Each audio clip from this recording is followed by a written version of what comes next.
Governor versus Mamata over Murshidabad. Governor, cancerous violence growth in West Bengal.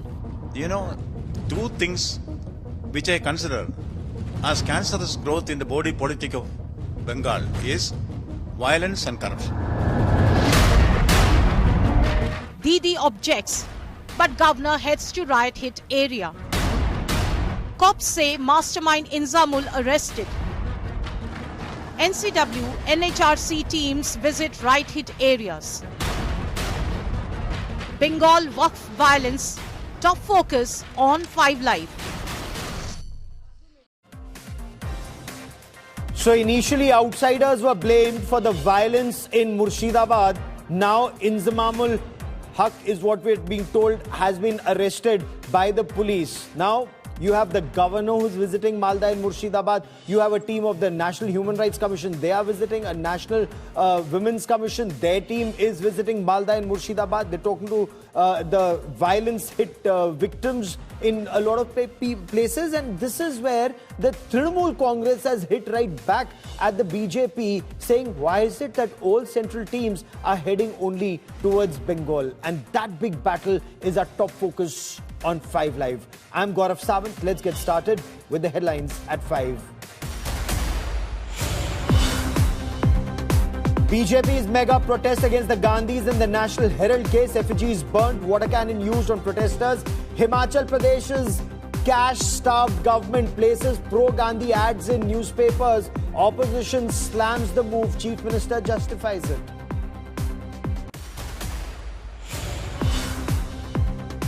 Language war escalates in Maharashtra after the state implements national education policy. Sena UBT, Maharashtra Navnirman Sena hit out, say, we are Hindus, not Hindi.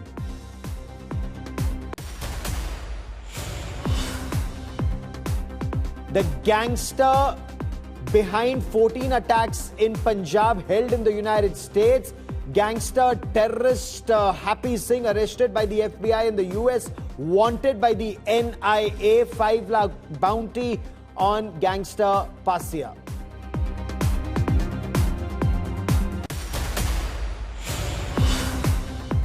Prime Minister Narendra Modi dials Elon Musk, discusses collab strategy, discusses technology, innovation, collaboration. The Prime Minister says committed to advancing ties with the United States of America.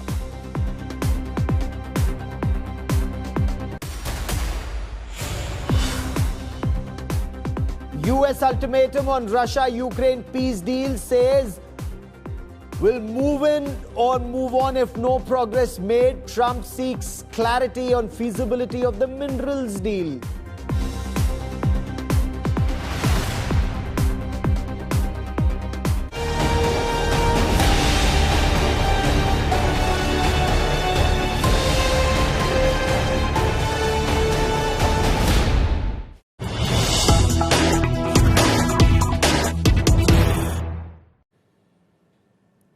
A team of the National Commission for Women, headed by its chairperson, is currently in Bengal, and as soon as they reached, they went straight to Malda. They are at a camp in North 24 Parganas, interacting with women at a relief camp. These people are still so scared that they're either unwilling or unable to get back to their homes. A large number of homes have also been destroyed, devastated or damaged in the riots that took place. The NCW team is at a relief camp in Malda. The NCW has also reviewed arrangements that have been made at the shelter for the victims. India Today's Indrajit Kundu now joins me with the latest on the story. Indrajit, so you have a team of the National Human Rights Commission, you have a team of the National Commission for Women, and you have the governor himself visiting Malda and Murshidabad. But for starters, give us details of the NCW team that's interacting with the victims at the relief camp. Well, that's right. 3 high-profile visits to the strife-torn area in the Malda-Murshidabad belt. Of course, the incident has taken place in Murshidabad. However, some of the victims did flee their homes in Murshidabad and crossed over to the neighboring district of Malda, and that's where they have taken shelter at a shelter home in Vaishnavnagar. Now, early in the morning, there was an NHRC team which met the victims there at the shelter home and interacted and gathered the information. Now what we do see, of course, is that the National Commission of Women team is a 3-member team, including the chairperson. They have reached the Vaishnavnagar camp. They're interacting with the women there. It's important because there are a lot of women and children and infants there who had to take shelter. And the West Bengal government, of course, has told us, in fact, the police did a press conference and told us that there were efforts to bring and rehabilitate these families back to their homes. Some of them have already returned, but not all, because a lot of them have also lost their homes, so they don't have any other place to go. So therefore, they are seeking relief at the shelter at the relief camp. The government, of course, is providing them food and shelter. There is a medical camp that has also been opened right now. And police protection is being provided. But the NCW team that has reached there, they will, of course, be speaking to these women and trying to understand what their complaints are, in what circumstances they were forced out of their house, and whether they're getting proper arrangements right now. So help me understand this. Initially, the Bengal government and voices that emerged from the Trinamool seemed to indicate that the violence, the arson, the vandalism and the murder was the handiwork of outsiders. There were indications that this was done by Bangladeshis who were facilitated by the Border Security Force and central agencies to cross over into India, carry out the targeted killings and go back. But right now we are being told 2 people had been taken into custody earlier. Now some Imzamamul the person has been taken into custody. What more do we know of him? Is he a Bangladeshi? Is he a local? What role did he have to play in the violence? Well, Gaurav, you know, the police has been extremely categorical. There was a press conference held by ADG South Bengal, Supratim Sarkar, yesterday, and there has been an action taken report that has been filed before the Calcutta High Court. So things are on paper right now and it's on record. There are more than 300 people that have been arrested from Murshidabad with regard to various cases between 8th and 11th of April, various cases of violence. There are 3 people who have now been arrested specifically with regard to the killing of Haragobindo and Chandan Das, the father-son duo who died on 12th of April, who were killed on 12th of April.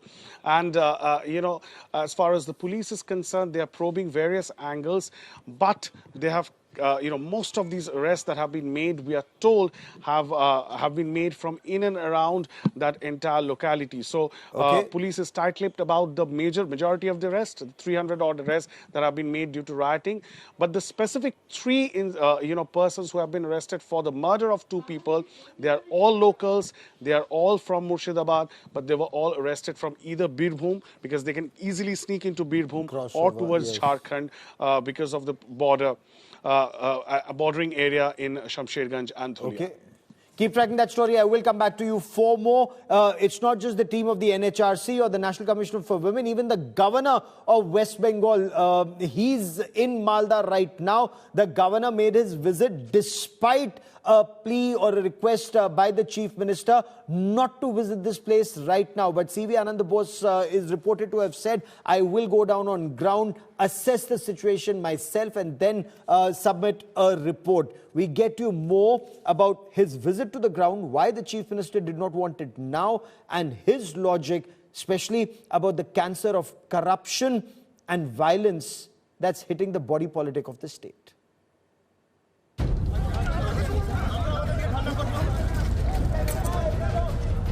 The political showdown over Murshidabad communal violence is escalating. Bengal Governor CV Ananda Bose on Friday met riot victims, going against the call by Bengal Chief Minister Mamata Banerjee to cancel the visit to Malda and Murshidabad for now.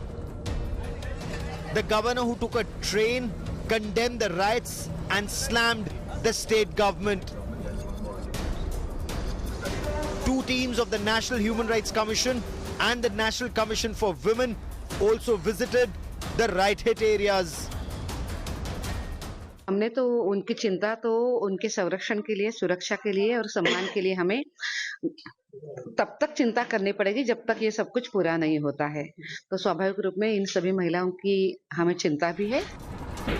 The Muslim-dominated Murshidabad district witnessed large-scale violence, vandalism, arson and targeted attacks against the Hindu community on the 11th of April.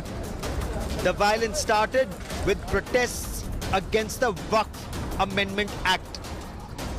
The Mamata Banerjee government has set up a special investigation team to probe the Murshidabad violence. She also pledged to rebuild the homes of the victims impacted by the riots. তা নাহলে আমি নিজেও যেতে পারতাম, তাহলে আমি যাচ্ছি না কেন? আমি তো যাব ঠিক টাইমে। এখনই আমি যাওয়া মানে তাহলে আমি গেলে অন্যরা কেন যাবে না? আমি অ্যাপিল করব মাননীয় রাজ্যপাল মহাশয়কে, please wait few days more. 60 FIRs have been registered and more than 270 people have been taken into custody so far. Arrests have also been made in the murder of a 72-year-old man, Hargobind Das, and his 40-year-old son, Chandan Das, in Jafrabad. The police have arrested accused Injamamul Haq, who is alleged to have been involved in the crime. সেই হিংসার ঘটনার তদন্তে এখনো পর্যন্ত মোট 60টি FIR করা হয়েছে, 60। এবং এই 60টি কেসে এখনো পর্যন্ত 274 জনকে আমরা গ্রেফতার করেছি। রাজ্য পুলিশের এসটিএফ তাকে গ্রেফতার করেছে সুতি থানা এলাকা থেকে, যার নাম ইনজামুল হক এবং বাড়ি জাফরাবাদে, যেখানে খুনটি হয়েছিল তার সংলগ্ন এলাকা শুলিপাড়া, সেই শুলিপাড়ার বাসিন্দা। The Calcutta High Court on Thursday directed the state government to stand by the people of Murshidabad who've been affected by the violence. The court reminded the state government that it was their responsibility to ensure peace in Murshidabad and surrounding districts. The Calcutta High Court also directed the state government to continue patrolling sensitive areas, but it rejected petition by the BJP seeking an investigation by the National Investigation Agency. The tussle between the Governor CV Ananda Bose and Chief Minister Mamata Banerjee is not new. It's flared up once again, this time over Murshidabad riots. Calcutta High Court verdict yesterday has categorically stated that if the central government wants to impose and give the investigation to the NIA, it was free to do so, and there was no stopping from the Calcutta High Court, and it would all depend on a governor's report. With camera person Orko, Indrajit for India Today in Kolkata. As far as the minority Hindus in Murshidabad are concerned, fear still stalks the streets. Of course, the administration is reassuring people they're there to protect them. They are ensuring that the situation does not flare up again. Those who are alleged to have indulged in the violence, in the arson and the murder of that father and son, the 72-year-old idol maker. He used to make idols of Ma Durga, Ma Saraswati. Hargobind Das, 72 years old, he was dragged out of his house and killed. When his son tried to protect him, 40-year-old Chandan Das, he too was dragged out, and they were lynched, they were hacked to death. And that is why people fled in large numbers. Some fled to Malda, some went all the way to Jharkhand. But now an effort is being made to bring them back once again. They want deployment of central forces at all times around their localities. My colleague Surya Agni Roy is on ground zero. He sent us this report. A week back at this particular hour, Dhulian in Shamsherganj in Murshidabad saw massive violence that ransacked the entire area and various parts. Ever since then, there has been a huge deployment of the Rapid Action Force, various other combat forces, and also there's been a deployment of the Central Police Force after a High Court's order. It's 7 days from the day of the incident. And what we see over here is that all the vehicles that we can see in this particular area, all of them are of the police, be it the Bengal police or central forces. This is the Shamsherganj police station, and hundreds of police people have been deployed here to make sure that the situation does not get out of their hands. Since morning, we have seen multiple route marches which have been happening for the past couple of days. Even the MP of this particular spot, Khalilur Rahman, spoke to us and stated that confidence building will be done from their end, from the administration's end, to make sure that the situation gets back to where it was. With camera person Shamshandar Ghosh, this is Suryagni Roy for India Today, Shamsherganj. We're tracking developments in Murshidabad very closely, but now I want to shift focus to the other big story we're tracking here on 5 Live, and that's that big controversy over the National Herald newspaper case. And that case is escalating into a full-blown political war between the BJP and the Congress in Himachal Pradesh. So after Himachal Pradesh Chief Minister Sukhwinder Singh Sukhu's comment on advertisements in the National Herald paper by the Himachal Pradesh government, the BJP has sharpened its attack on the Congress party. And this controversy escalated after the BJP alleged that huge amounts of advertisements were given to the National Herald newspaper by the Congress government in Himachal Pradesh. Himachal Pradesh Chief Minister Sukhwinder Singh Sukhu defended giving ads to National Herald, saying Herald was their newspaper and that the Congress will publish ads in the National Herald. What's wrong in it? The BJP then came out all guns blazing,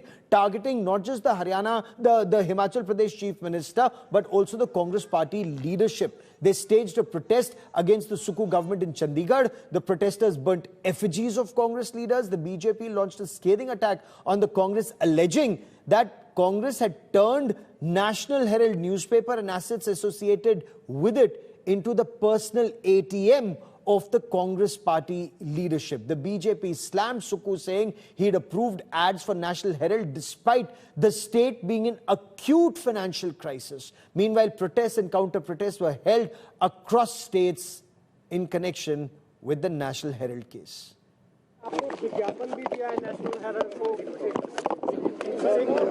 national Herald हमारी अपनी अखबार है, हम उसमें खूब विज्ञापन देते रहेंगे, पहले भी दिया, आगे भी दिया। अब नेशनल हेराल्ड है क्या? It's not a daily newspaper, ये दैनिक अखबार नहीं है। अखबार वैसे तो कागज पे छपता है, लेकिन कुछ कागजी अखबार होते हैं, और जो कांग्रेस के राज्यों के मुख्यमंत्री इसके लिए चंदा देते हैं, चंदा में विज्ञापन देते हैं, चंदा नहीं विज्ञापन, वो विज्ञापन किस आधार पर देते हैं?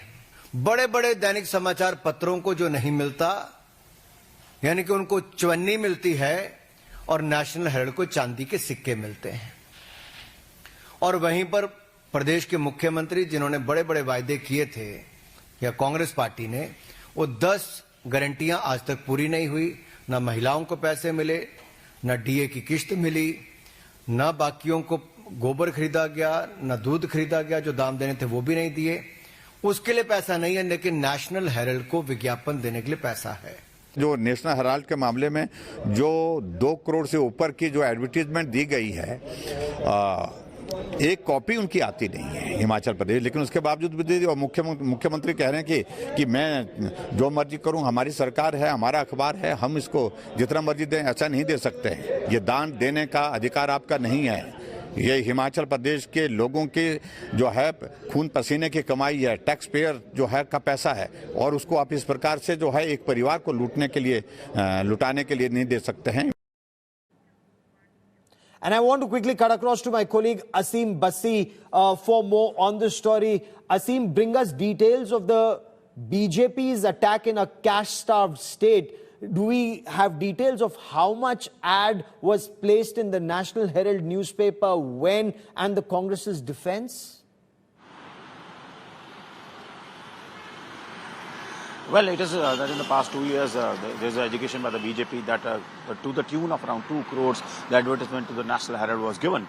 And you remember that at one point Chief Minister was appealing that he and his cabinet will not take a salary because Himachal is facing fund crunch. And this is what the BJP's accusation is, that we are a state which has a tremendous fund crunch, we are starving for cash, and this is a splurge like the way the Congress government is giving advertisements to National Herald. And especially after that, when the questioning was done, the Sukhu, the Chief Minister of Himachal Pradesh, said, yes, it is our newspaper and we will continue to give ads like this. So this has basically provoked the BJP. They also issued various hard-hitting statements that the state like Himachal Pradesh, which faces a lot of fund crunch and even the development works are being hit, and we have often heard Himachal Pradesh demanding for a national package, is basically wasting money on such kind of advertisements. So the BJP has attacked the Congress, which has come under attack heavily on this issue. And today in Chandigarh also, the BJP held a vociferous protest against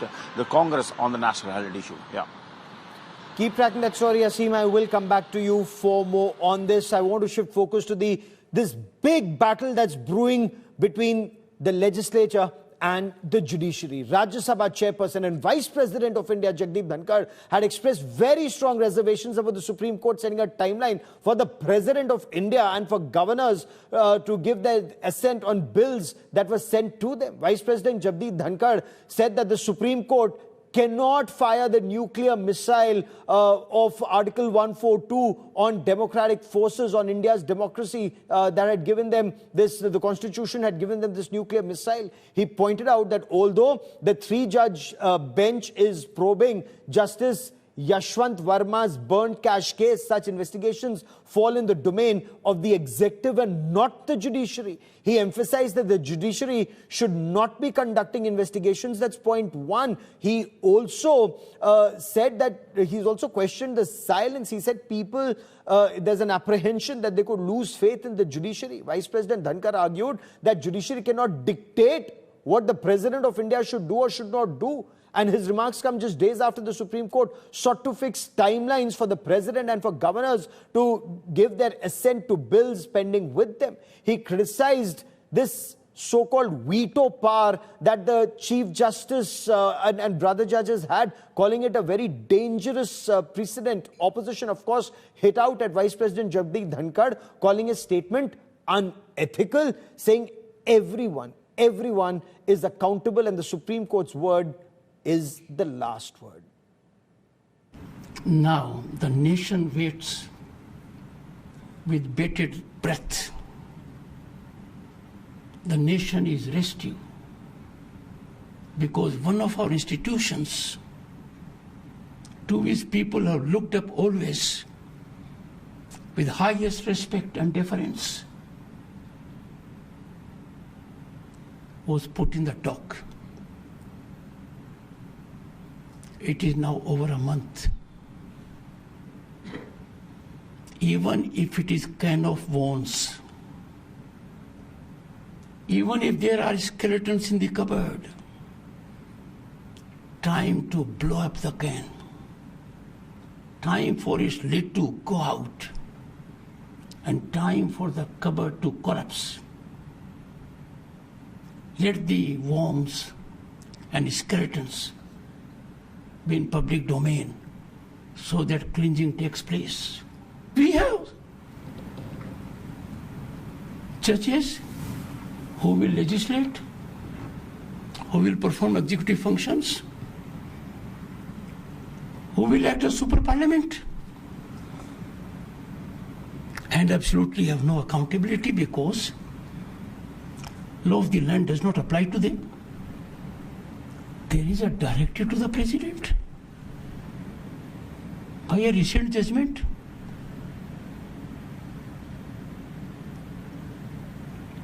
Where are we heading? What is happening in the country? I never thought in my life I'll have the occasion to see it. President of India is a very elevated position. President takes oath to preserve, protect and defend the Constitution. This oath is taken only by President and her appointees, the governors. Any system should be averse to scrutiny or criticism, but the criticism should be warranted and the scrutiny should be sensible. What the Vice President has ignored is provisions of the Constitution which are interpreted. The timelines are governed by distinct provisions in the Constitution. That is, in that particular case, 200, 201. 200 goes to the governor, and 201 goes to the president. This was an interpretation of those provisions, and whatever I could read and whatever the Vice President has said, I don't see any comment on this reasoning of the Supreme Court on those aspects. देखिए, संविधान तो सबसे ऊपर है, चाहे political party हो, चाहे supreme court हो, चाहे पार्लियामेंट हो, सबके ऊपर संविधान है। सारे जो लोग हैं सब संविधान के अंतर्गत ही काम करते हैं। इसलिए संविधान की जीत बोलना तो मेरे ख्याल से बिल्कुल सही होगा, क्योंकि संविधान में ही सुप्रीम कोर्ट को वो दिया गया है, पावर दिया गया है कि वो एक कॉन्स्टिट्यूशनल अमेंडमेंट को या कोई कानून को रद्द कर सके। तो इसलिए अगर सुप्रीम कोर्ट इस संविधान में जो दिए हुए जो पावर है उसको इस्तेमाल कर रहा है तो ज़रूर संविधान की जीत है। लेकिन इसको ये कहना कि विपक्ष की वजह से संविधान की जीत है या विपक्ष की जीत है, ये मेरे हिसाब से कहना गलत होगा, क्योंकि संविधान तो सबसे ऊंचा है, किसी को भी इससे कोई दो राय नहीं हो सकता। क्योंकि अब 2 जज का फैसला है वो गलत है, क्योंकि सरकार के पक्ष में नहीं है। बट कृष्णा अय्यर का फैसला बिल्कुल ठीक था, वो तो एक जज थे। तो ये किस किस्म की बातें हो रही हैं पब्लिक डोमेन में? मुझे तो, मैं सोच भी नहीं सकता एक ऐसा वक्तव्य देना कि अब article 142 is nuclear missile. What was a nuclear missile was नोटबंदी, not 142. अभी जो फैसले हो चुके हैं उनको मानते नहीं, जो क्योंकि आप सोचते हो कि वो गलत हैं, और जो आप सोचते हो सही हैं क्योंकि सरकार वो ऐसा चाहती है तो वो सही है। उपराष्ट्रपति जी, सुप्रीम कोर्ट हो या पार्लियामेंट हो, ये संविधान के मुताबिक चलेगी। और अगर गैर संवैधानिक बिल संख्या के आधार पर आप जबरदस्ती पास करेंगे दोनों सदनों में, तो उसकी समीक्षा करने का अधिकार हमारे देश का कानून और संविधान सुप्रीम कोर्ट को देता है। उनको करने दीजिए समीक्षा, उनका अंतरिम आदेश आया है उसका पालन होने दीजिए। उनका ये अपना दृष्टिकोण है, लेकिन आज लगभग तमाम अंग्रेजी हिंदी दैनिकों ने इस पर विस्तार से अपना चर्चा की है। राजनीति के एक ऐसे कालखंड में है जहां हमें इन चीज़ों पे बहुत संवेदना से सोचने की ज़रूरत है। एग्जीक्यूटिव हो, लेजिस्लेचर हो, जुडिशियरी हो, यहाँ तक कि मीडिया भी हो। अगर इसमें एक फाइन बैलेंस नहीं रहा तो मेरा मानना है कि किसी को ओवर रीच से बचना चाहिए।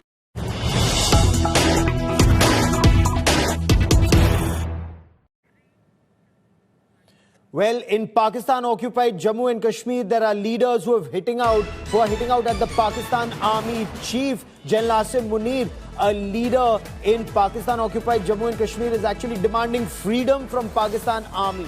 Pakistan Army Chief General Asim Munir has been invoking the two-nation theory in Islamabad to draw a deep divide between Hindus and Muslims. Ajmal Rashid, a leading figure in Pakistan-occupied Jammu and Kashmir's Awami Action Committee, has launched a scathing attack on the Pakistan Army Chief and Army's terror proxies in Pakistan. He says, and I quote, Pakistani forces and the radical groups are using POJK youth as cannon fodder in Kashmir. While they radicalize and push our children to die across the border, their own children are sent abroad to study. He openly condemned Pakistan's radical Islamist terror and war in Jammu and Kashmir, accusing Islamabad of exploiting the youth of Pakistan-occupied Jammu and Kashmir in the guise of religion to target their brethren in Jammu and Kashmir.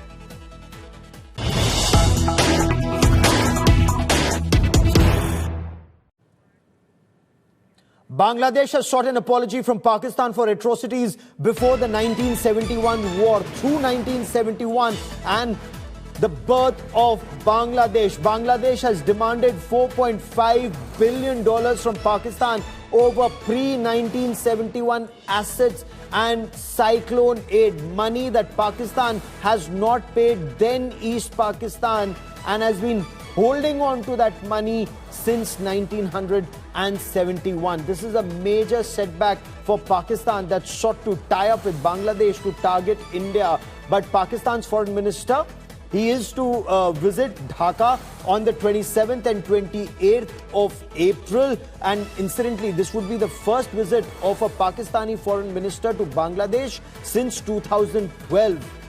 But I want to quote what has been said by the Foreign Secretary of Bangladesh. He said, and I quote, "We raised the historical unsettled issues with Pakistan, including a formal public apology for the atrocities committed during the 1971 Liberation War by the Pakistani forces and the pending financial claims," unquote. This is Mohammad Jashimuddin, Foreign Secretary of Bangladesh. He was quoted saying this after his meeting with his Pakistani counterpart.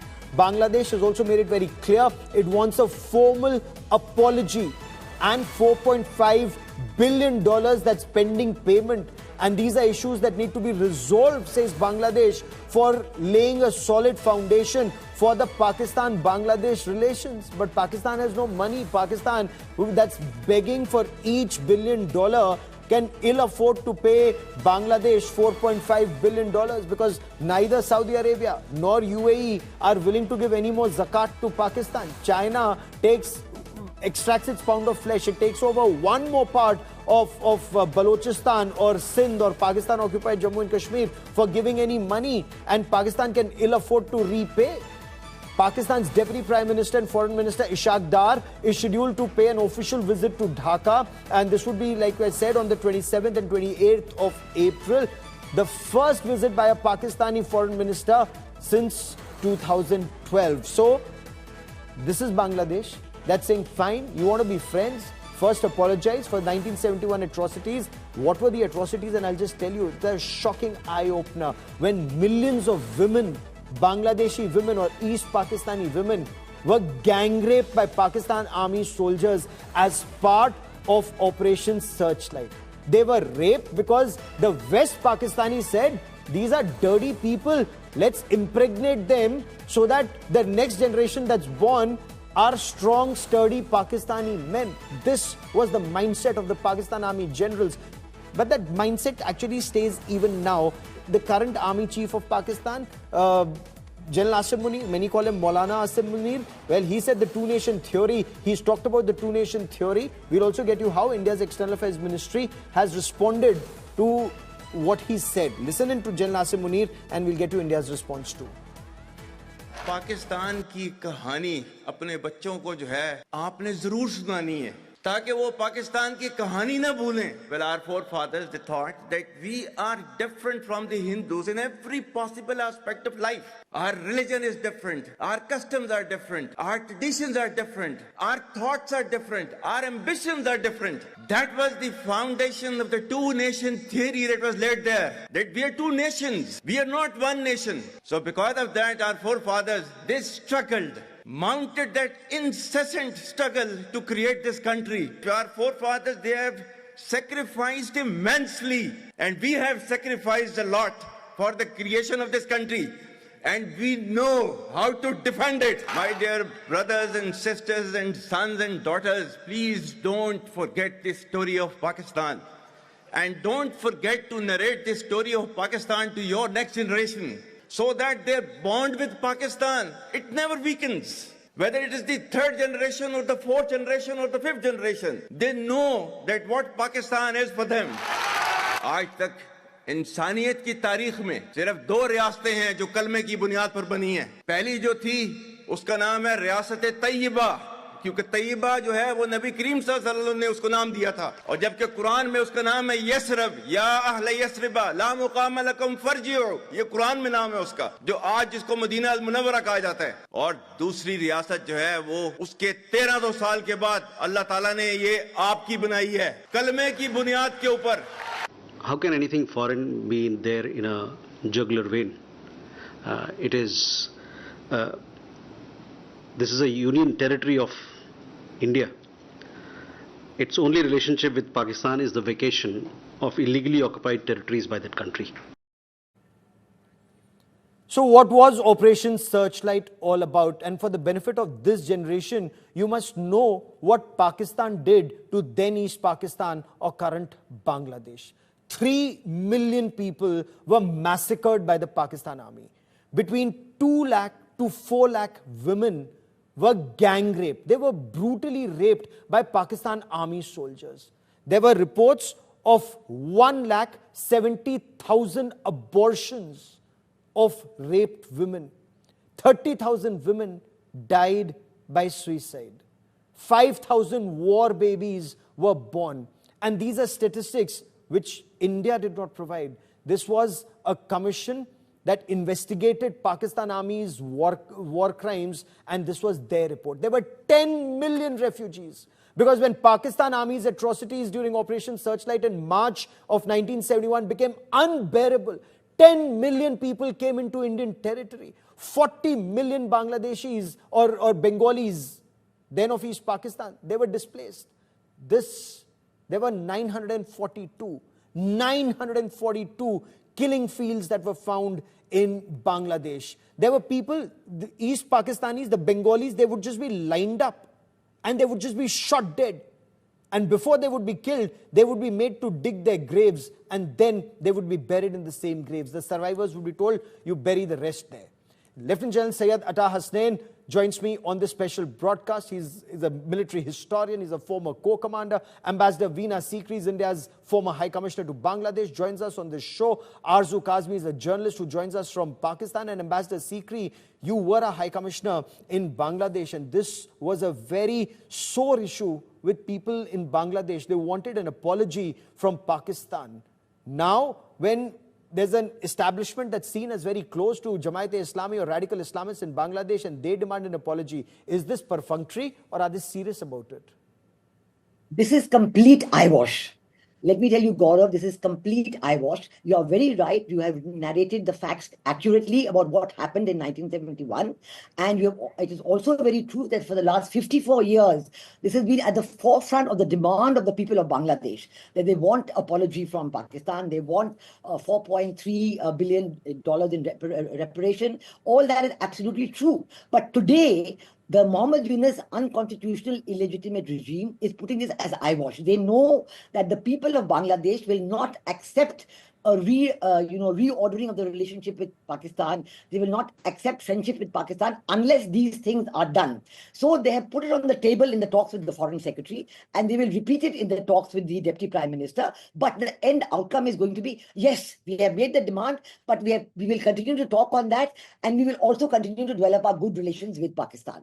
So what is going to happen is that this will give them the freedom to develop the relations with Pakistan by saying that we have put the demands on the table and we are talking to them and we'll get it for you by tomorrow, day after, tomorrow, day after. So this is a complete eyewash, just a sanction. An eyewash, you say.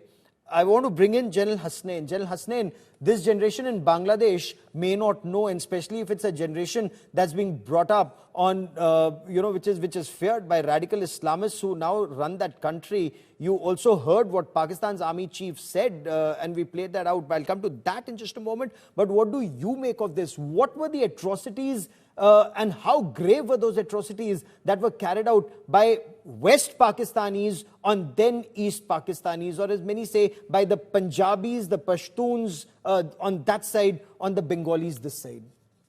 Gaurav, thank you first of all for inviting me for your program. No doubt, I was an 18-year-old in 1971 and I still remember night after night watching television or hearing All India Radio at that time. And we used to hear of this all the time. You have just related the truth, the stark truth completely for this generation to understand. Because not many people are aware of what Operation Searchlight was all about. You've just given the facts. But the current linkage to what is happening in Bangladesh, I couldn't agree more with Ambassador Veena Sikri. I was myself wondering as to what will be the stance that people will take on this program. And I'm happy to see that there is no doubt about it that this has become an aberration Sunday, a stark aberration in the cascading build-up of the relationship between this the illegal government in Dhaka at the moment and Pakistan, which has been happening for the better part of the last 4 or 5 months. And suddenly you find a stop being put suddenly there, an unnatural stop being put there by raising this issue of 1971.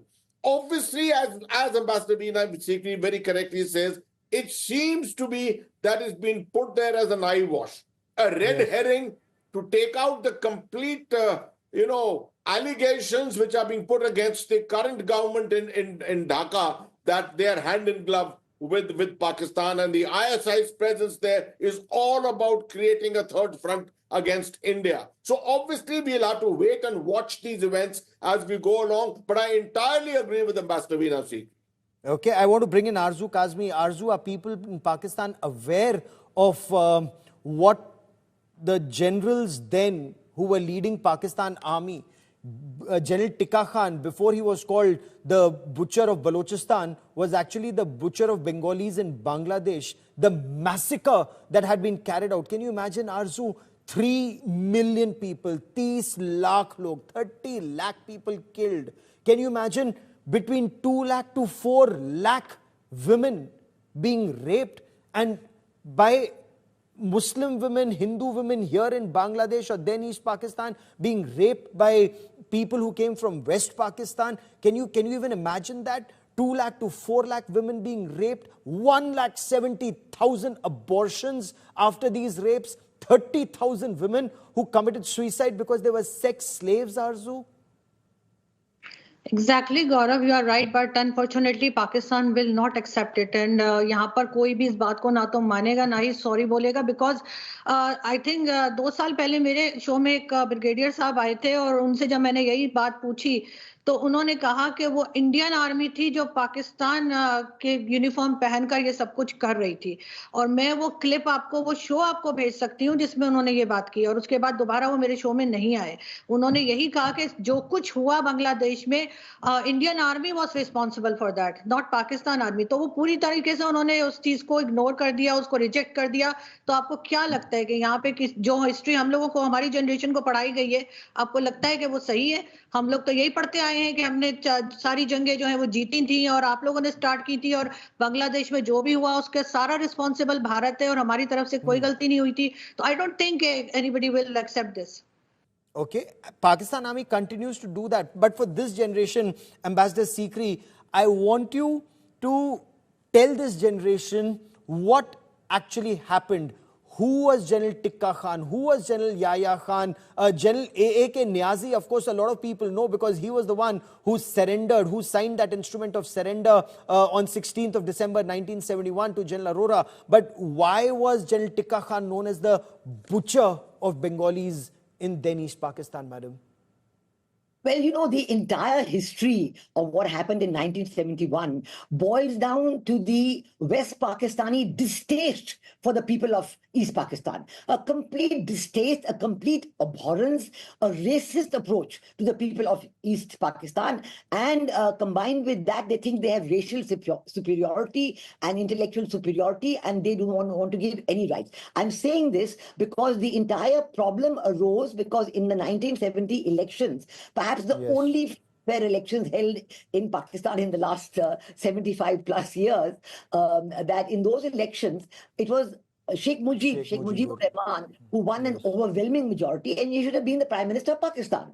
That was absolutely the purpose for which the elections were held, and he won the overwhelming majority. If you take both West Pakistan and East Pakistan together, he should have been the Prime Minister. But Bhutto, Zulfikar Ali Bhutto in the West would not allow it. And he said, no, he cannot be the Prime Minister of Pakistan. So, you know, you be in the West and we be in the East, that kind of thing, telling Sheikh Mujib, you do what you want in East Pakistan, I will be here, etc. Obviously, it's not acceptable to Sheikh Mujibur Rahman, and there were talks held on it. And, you know, there was, Yahya Khan was in Dhaka for talks, and the talks broke down because they were not ready. After promising to hold the assembly, the parliament, with all the elected leaders, that the parliament was never held. The talks with Sheikh Mujib broke down, and Yahya Khan left Dhaka on the 23rd of March, 1971, and ordered Operation Searchlight. And that is where the genocide started. I mean, this story of saying the Indian army did everything, the Indian army was not there for 9 months. It's only in December that the actual war broke out. Before that, it was, where the absolute, the rape, the killings, the lynchings, the intellectuals' murder, and the absolutely horrendous genocide perpetrated by the army of West Pakistan on the people of East Pakistan. This is something absolutely that should be written in the annals of the world history as one of the worst events of its kind to ever take place. And but the people of Bangladesh fought back. They declared their own independence. There was a proclamation of independence on the 11th of April, 1971. And that proclamation, that constitution was drawn up later. And we know that how although 10 million refugees from East Pakistan came into India, but the Indian government fought, and the Indian army and the Bangladesh. I want to stay on that issue, General Hasnain, of Pakistan army ordering the rape of Bengali women. Nasl badalne ke liye, because they said the next generation should not be like these dirty Bengalis or words to that effect that was used. They wanted the next generation to be strong, tall, like the West Pakistanis. And this was state-sponsored or Pakistan army-sponsored rape of millions, lakhs and lakhs of Bengali women raped and killed, General Hasnain. State-sponsored, wasn't it, sir?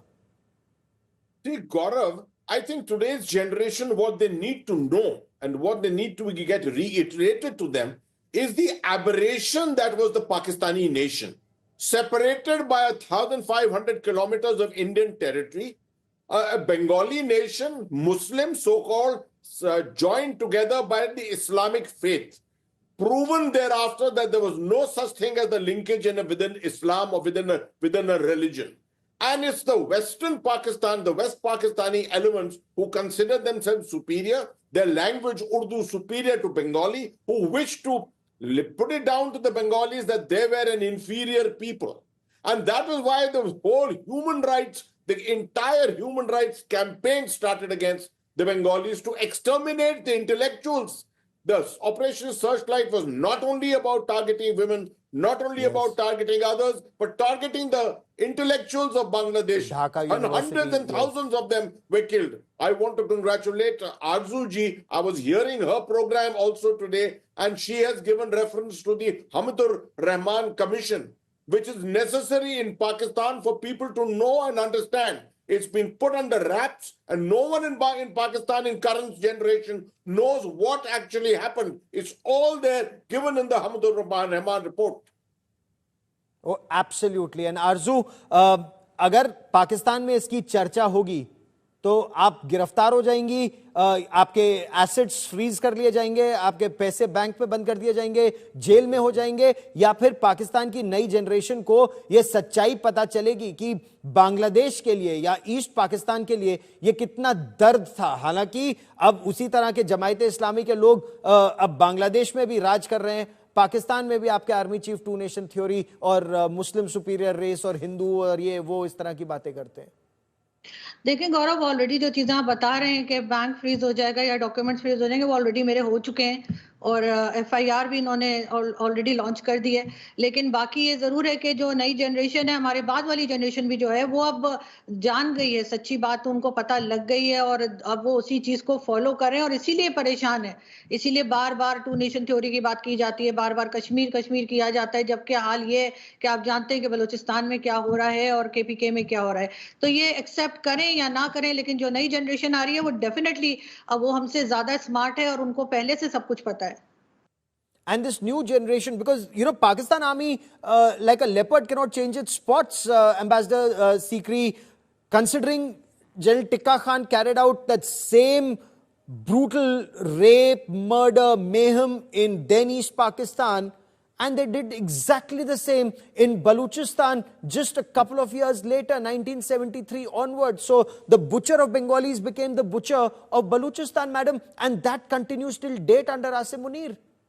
Yeah, I mean, this is amazing because it's so globalism. You think that you can repeat a lie 1,000 times and it'll become the truth. It does not become the truth. But the amazing propensity of the Pakistan army to delude themselves and delude their own people that, the history is not what it is. And you believing in the two-nation theory, we all know that the two-nation theory fell to smithereens when Bangladesh was created.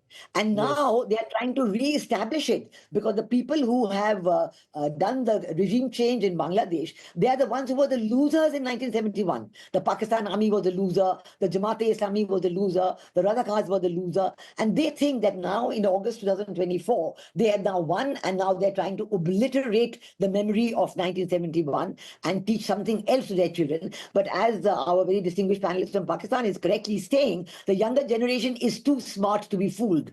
And they know they have access to social media, they have access to the internet, they have access to opinions in all countries. So they cannot be fooled by just one, chief of army staff who is actually known as even a Maulana by many people in his own country. And, and so that they know it. And I think the people of Bangladesh are equally smart, the younger generation.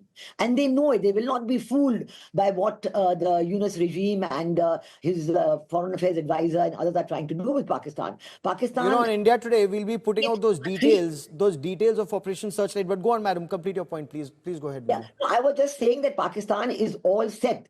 Pakistan, China, and Bangladesh to create this three-front attack on India, and they think that they can get away with it, but they should know they cannot. India's security lines are red lines are very clear. We know what those red lines are. The Yunus regime is trying its best to cross every security red line, whether it is Lal Munir Hat, new modernization of Air Force Base by China and Pakistan, whether it is giving the Tisa water management project to China instead of to India, giving the Mongla port development project to China instead of India. These are all trying to reverse both Mongla and Tisa, the decisions of the previous sheikhs in our government. But this is not going to have any impact because it's hurting our security such a lot that there are going to be serious consequences. Okay.